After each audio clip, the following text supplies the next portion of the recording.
மத்திய அரசு பத்மஸ்ரீ விருது அறிவித்திருக்காங்க.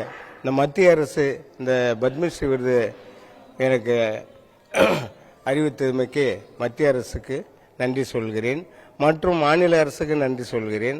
நான் இந்த இசைத்துறையில் 52 ஆண்டுகள் இந்த இசைத்துறையை செம்மையாக செய்து வருகிறேன். மங்கள இசை மற்றும் நாத லய சங்கம் இசை நிகழ்ச்சிகள் செம்மையாக செய்து வருகிறேன். புதுச்சேரி மாநிலத்தில் உள்ள அரசு விழாக்கள், பிற மாநில உள்ள அரசு விழாக்களிலும் பங்கு பெற்று புதுச்சேரி மாநிலத்துக்கு பெருமை சேர்த்து வருகிறேன். இந்த மங்கள இசை என்பது நான் கவர்னர் மாளிகையில் அனைத்து அரசு நிகழ்ச்சிகளிலும் பங்கு பெற்றிருக்கேன். கவர்னர் மாளிகையிலே 3 நிகழ்ச்சி, தமிழிசை மேடம் இருக்கும்போது 2 நிகழ்ச்சி பண்ணியிருக்கேன்.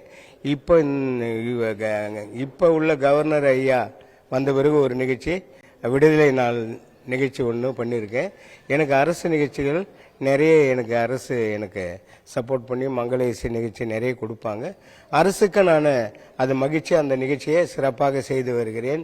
மற்றும் இருக்கும் வளரும் கலைஞர்களுக்கு நான் இந்த பத்மஸ்ரீ வாங்கிட்டோன்றது இந்த இசைத்துறையை இதோட நம்ம இது பண்ணுவோன்றது இல்லாமல் ஓய்வு எடுக்காமல் மற்றும் வரும் தலைமுறைக்கு இந்த இசையை நான் நிறைய ஊக்குவித்து அவர்களுக்கு நன்றி சொல்கிறேன்.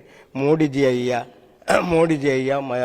மத்திய அரசு, மாநில அரசு, என்னுடைய தலைவர் சகோதரர் தமிழ்மாறன் ஜி மற்றும் உள்ள கவர்னர், சிஎம் மோடிஜி ஐயா, அமித்ஷாஜி ஐயா, அர்ஜுன் ராம் மெக்வால் மினிஸ்டர், புதுச்சேரி மாநிலத்தில் உள்ள சபாநாயகர் மற்றும் உள்ள அமைச்சர் பெருமக்கள் அனைவருக்கும் என்னுடைய நன்றியை தெரிவித்து இந்த இசையை மேலுக்கு மேலும் உயர்த்தி வருகிறேன். இளைய தலைமுறைகளுக்கும் நான் இதை சப்போர்ட் பண்ணி நானும் இந்த இசையை இன்னும் மேலும் மேலும் நான் வாசிப்பதற்கு எனக்கு ஆர்வமாக இருக்கு. பத்மஸ்ரீ கொடுத்துட்டாங்க, நம்ம இதோட நம்மன்றதுல மேலும் மேலும் பத்மஸ்ரீ விருதுக்கு உள்ள தகுதியான இசை நிகழ்ச்சிகளை நான் செய்து நம்ம அரசுக்கு, புதுவை அரசுக்கு நம்ம பெருமை தேடுகிறேன்.